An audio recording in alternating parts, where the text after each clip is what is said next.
Assalamu Alikum. It is a rainy Saturday afternoon, and we appreciate you taking time with the children to come in and attend one of the series of seminars. And the seminar is How Do I Become? So living here, the education is a key. Alhamdulillah, we have a lot of young kids. And as an organization, we thought about how do we get the kids connect with some of the individuals that have made through colleges, through the universities, and are in position to talk and kind of give us directions as well and some encouragement. So we have two unique individuals here in the Bay Area. We have Atif Javed. Atif Javed is a recent MIT graduate. He's a product manager and a career consultant in Palo Alto. His previous experiences include business and technical roles at NASA, Apple, and Oracle. He has a passion for designing winning products for new markets, and as well as mentoring youths in admissions and career development. So Alhamdulillah, Atif has a really good passion of working with the high schoolers and getting them engaged. So we are very lucky and fortunate to have you here. We have Ahmed Tarek. MashaAllah, he's a clinical anesthesiologist practicing right here in the Bay Area, Santa Clara Valley Medical Center in San Jose. And he's an adjunct clinical assistant professor as well as anesthesiology at Stanford University School of Medicine, mashallah. His interests are in healthcare, medical education, entrepreneurship, and emerging technologies. So alhamdulillah, we have two unique individuals from two different paths, and we're here to bring them together in front of you. And with that, inshallah, I'll start. Before I go, we have a very young, special person. She wants to recite. Her name is Hiba Salim, and she'd like to recite a surah with strength. بسم الله الرحمن الرحيم ألم نشرح لك صدرك ووضعنا عنك وزرك الذي أنقض ظهرك ورفعنا لك ذكرك فإن مع العسر يسرا إن مع العسر يسرا فإذا فرغت فانصب وإلى ربك فارغب.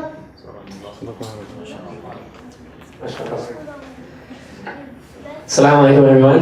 How are you guys doing? Good, alhamdulillah, alhamdulillah. Thank you so much, Growing Intellect, for setting this up, and thank you, Ahmed, also for coming too. I'm excited to talk alongside you guys. I do want to start by just giving a little bit of background about myself, so you have some context, and then Ahmed can give more background about himself.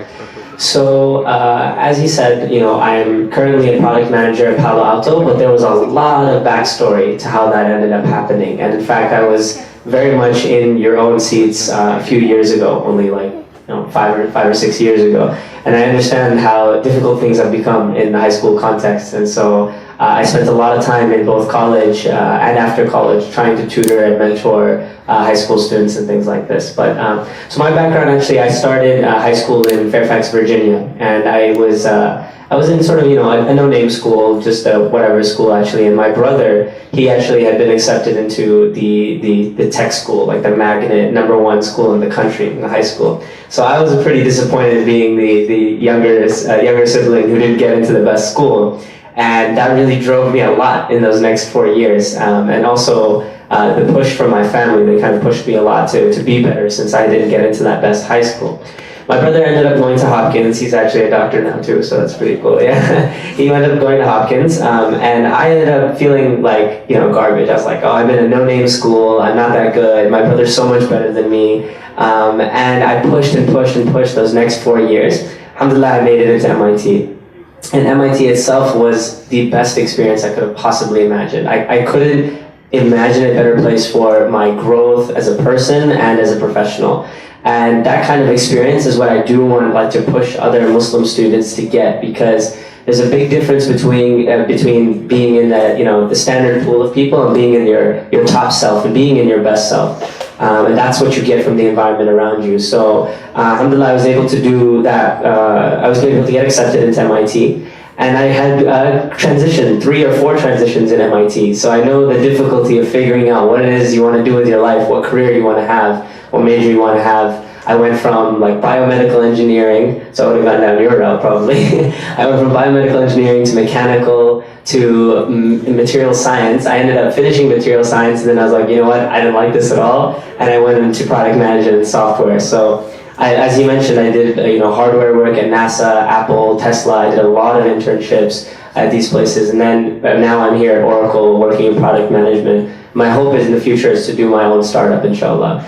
But that gives you some background in that, any sort of environment that you're in, any sort of background that you have, there's a lot of steps that make it along the way. And in this session, inshallah, we'll talk about a lot of those steps. So I'll let Ahmed introduce himself more, inshallah. Salaam Alikum. How y'all doing today? If you're in high school, raise your hand for me. Okay. Middle school? Elementary? Okay. Good. So you guys are thinking ahead, right? MashaAllah. And if you're done with school and just here, to support your kids and maybe even, get a little bit of benefit from this, inshallah, I'm hoping for the best. My name is Ahmed Zafaran. I am an anesthesiologist. I am originally from Egypt. I was born in Cairo. My parents immigrated to the United States when I was 1. That's why I don't have the Zik accent right now. In any case, I grew up in a little suburb outside of Houston, Texas called Sugar Land. And that's where I did all my elementary, middle school, high school. And, I'll have to talk a little bit about high school and how, he went to a public school and his brother got into, the #1 magnet school and the pressure that comes along with that. I think that's a really good point to bring up because what I want to focus, I'm sure, who wants to hear about how to become a doctor? Okay, but that's fine. I'm happy to talk about how to become a doctor. I can give you the steps A through Z, inshallah. But I'll tell you this, more importantly than just the steps of becoming a doctor or becoming a project manager is the journey, right? And we're here at the masjid, so it's important to realize that any good that comes to us in our journey is through Allah subhanahu wa ta'ala and through His guidance. And nothing that happens, especially that's good, comes easily. Allah subhanahu wa ta'ala is going to always put challenges in front of you to see how dedicated you are and what kind of personality, what kind of character do you have. Because half the battle is, I would say even 3/4 of the battle, is being able to overcome adversity, difficult challenges, being able to fall down on your face and make a decision whether you're going to get back up and keep on going throughout the journey or if you want to quit. Inshallah, the point of this is to tell you that no matter what your circumstances are, no matter what your background is, whatever your passion is, you can seek that in a halal way, in a way that's pleasing to Allah subhanahu wa ta'ala, but at the same time helping to achieve your goals. So a little bit of background on myself. I went to a very competitive high school in Sugar Land. It was a public school. So I was not the top of my class by any means, but alhamdulillah, I learned what it takes to be successful. Learning planting the seeds for your goals. I knew very early on that I wanted to become a doctor. I didn't know what that meant, so hopefully I can, elaborate on that a little bit for you. I went to the University of Texas at Austin, and then I took a non-traditional path into medicine. I went to an international medical school called St. George's University, and once I completed my medical training there, or got my medical degree there, I did my internship here in Oakland. I don't know if you've ever heard of Highland Hospital. It's a trauma hospital, very, very busy and unique. And I then went back to Houston, back home at the University of Texas at Houston, and did my anesthesiology training, which was another 3 years. Alhamdulillah, after I finished my training in Houston, I came on board as faculty at Stanford University School of Medicine for 3 years, and now I'm at Santa Clara Valley practicing anesthesia there, in addition to some of the entrepreneurship stuff. But we won't get into everything. But hopefully we can have a little bit of a discussion about what it means to become anything. I can tell you a little bit about what it means to become a doctor or how to become a doctor, but I hope we can go deeper into what that means on a personal level, on a spiritual level, and in ways that we can all work together, inshallah, to find answers for your future, inshallah. So I want to start by sharing a few, I guess 3 main lessons that I've picked up in this time. I know we have like literally the spectrum of people that we could be talking to right now, high schoolers, middle schoolers, parents. I could answer anything right now, and we will spend most of our time, inshallah, today doing Q&A, and I'm excited for that. But I want to point out 3 main lessons, and maybe if you have some core lessons you wanted them to take away before anything else, you can do that as well. So when you're looking to decide what kind of career you want, what kind of major you want to go, what kind of university you want to go to, what you want to do with your life, the main thing is that you especially spend extra time in the exploration phase of this, and realize that there's an exploration phase, and Ahmed touched on this, is that you're not going to know the answer from now. You're not going to know it in a few years, not going to know it in several years. In fact, the most people that you talk to that are like, I know exactly what I'm doing with my life, they have no idea what they're doing with their life. This is a farce from the beginning. Everybody says, oh, I know exactly what I'm doing, and they seem very confident. They seem like they're the boss, they're the manager, they're the engineer, they know what they're doing. Nobody knows what they're doing 99% of the time, right? It's the people that take the step to be confident.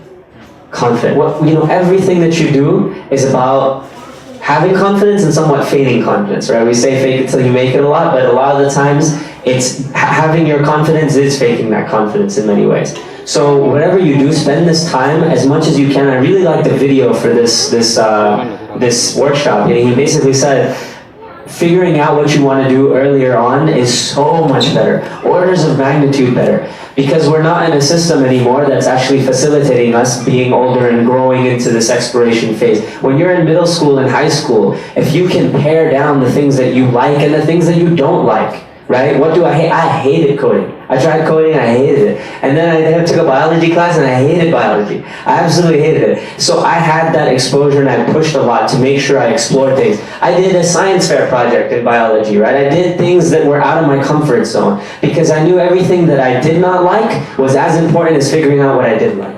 Everything you don't like is as important as figuring out what you do like. And eventually this world, this huge, atmosphere of ideas and things you can do and people that you read about, it'll start funneling down into what are you good at, what do you like, what are you most tactfully, positioned to be in the future, okay? So don't ever get overwhelmed by all the things that you can do and can be. Appreciate the fact that in middle school and high school, you're in an exploration phase. And if you're not doing projects, not doing internships, not doing hackathons, not doing science fair, whatever, it doesn't matter, not doing things, you won't be in that exploration phase the same way that you could be. And I know kids in college, I know people at MIT, there's MIT and Harvard, they don't know what they're doing because they haven't spent the time exploring. They're just like, my mom and dad told me to do this is what I'm doing my whole life, right? And that goes to my second point, which is, one is exploration. This is the most important thing I can let you guys leave with, is being very explorative, doing things out of your comfort zone. The second thing is not being complacent. So complacency that is what kills even the most talented people, right? And in fact, the opposite. People that are not complacent but are not talented do better than the guys that are talented and complacent, right? And that's actually where I see myself. I was a hard worker. I worked day in, day out, all the time, right? And I did my best to try and balance my life with family, with spirituality, with everything else, but man, I busted my butt. I busted it really hard. That complacency was what I saw in my friends that were, super smart. They didn't have to study for quizzes. They didn't have to study for anything, right? They're like, oh, I'm gonna get into the best schools, it's not a big deal. They were all very smart, much smarter than me. But I continuously did not let myself get complacent. I drove forward more and more and more. And when I got in there, I wanted more. I wanted to win more awards. I wanted to do more things, right? That's that drive in you that is irreplaceable, right? And being tactful about how you approach that, right? So I had mentioned, I did like a biology class, and then I did a science fair and this stuff, and I was like, you know what? This is not my thing, man. I'm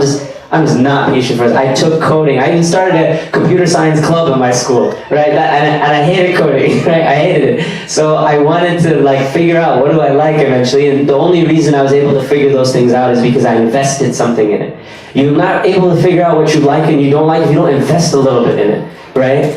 And so being tactful about the decisions that you make is only going to come from my third point. So what was my first point? My first point was Exploration, right? My second point was not being complacent in things that you do. And my third takeaway lesson, more than anything else, and I know Ahmed will agree here, I don't even have to ask him, more than anything else is getting mentors and people involved. This is the night and day difference between people that are successful and not successful. Night and day difference. People that have the, alhamdulillah, this is Allah's blessing too, because not everyone has the best mentors around them, the best environment, the best parents. My mom and dad didn't know anything about college admissions, SATs, high school. They didn't know anything. They were coming from another country, they had no background, it wasn't even interesting to them. My mom and dad had to work 2 jobs, right? It was not something they had time for, right? But what did they do? They got it right in my big brother. My big brother was my day one mentor. He was always there for me, and he did the hard work of looking up and figuring out this new system when we moved to the United States. He had our older cousins who were in the United States for a while and knew they went to Rutgers, they had done good, they're managers now, they're doing good. He knew to pick out the people that were doing well and build those relationships and cultivate those relationships. And you'll find people in your life that are not just good in their career and good in their profession. You want mentors that are good people, that are good Muslims, that are good fathers and brothers and sisters, good people that really balance their lives. So, I made friends, for example, and I made mentors with people that maybe, they weren't fun, maybe they weren't the same, oh, these would be my best friends, right? But man, I knew those people were better than me. I knew those people I knew this guy had it figured out. My best friend in high school, my best friend in college, he was like completely different from me. 180 different completely, right? But we became best friends because I knew this guy was better than me. He's better than me as a Muslim. He's better than me as an academic. He's so much smarter than me. He's way more involved in the Muslim community. That's what I wanted to emulate, and I made that environment around me. So your peers and your friends are important, but the night and day difference is your mentors. The people that are 1 or 2 years above you in school, 1 or 2 years above you in your career, even in my job right now, right? I chose the job that I chose, not because of the cool brand. I gave up the cool brands, I gave up the cool salaries and stuff. I wanted the people that were right, the people that were gonna invest in me. And it's a night and day difference when, I'm sure in medicine, this is even more meaningful, right? Because you directly learn from those people, right? I mean, I can kind of figure things out on myself when I'm in tech, but in medicine, you're learning directly from those people. And the mentorships that you have in life go a long, long, long way. And what I encourage you to do is spend time with people that are doing well. Spend time with your parents in many senses. I mean, it just doesn't happen enough. Like, there's things in my life now that I realize my dad is like, old school Pakistani guy from Lahore. Like, I feel like he doesn't, when I was in high school, I'd say he doesn't know anything, right? He doesn't know anything about anything. My dad has so much wisdom in him about people, about real life work, about what it means to be a man and a father and a husband. He has so much knowledge that I'm just gaining and just sucking in right now. That's night and day difference for me. So you'll find that your parents have a lot of valuable advice. And in fact, this lesson, I look back and I'm like, oh my God, this lesson of mentors is exactly what my dad has been telling me my whole life, right? It's like, it's not about, he didn't tell me go do this class, go do this, project, go do this. He said, I need you to find the right people. I need you to talk to your brother. I need you to talk to this teacher or this guy who's he'd come to like a session or meet my friends. He's like, this kid is good. Make friends with this kid. Be with this kid. That is the kind of thing he could advise me on. So your parents are not, old and useless and don't know what they're talking about. There's a lot of wisdom, and maybe it's not as pertinent to the high school system. I understand that. We're very much an immigrant community and stuff, but for the rest of your life, they're going to be a go-to source. And if you don't cultivate good relationships, if you can't cultivate good relationships with your parents, how are you going to cultivate good relationships with random new mentors that you've never met before, right? So you have to cultivate that relationship and ask them and involve them. Your parents, I find more often than not, your parents are the ones that are always telling you what to do. Don't let it be that way if it has to be, right? Ask your parents what you should do. Try and engage them a little bit more, and as you grow up, you'll start to realize it becomes more of a conversation rather than them telling you what to do. And this changes everything, guys. I mean, after college for me, it's not my parents telling me what to do.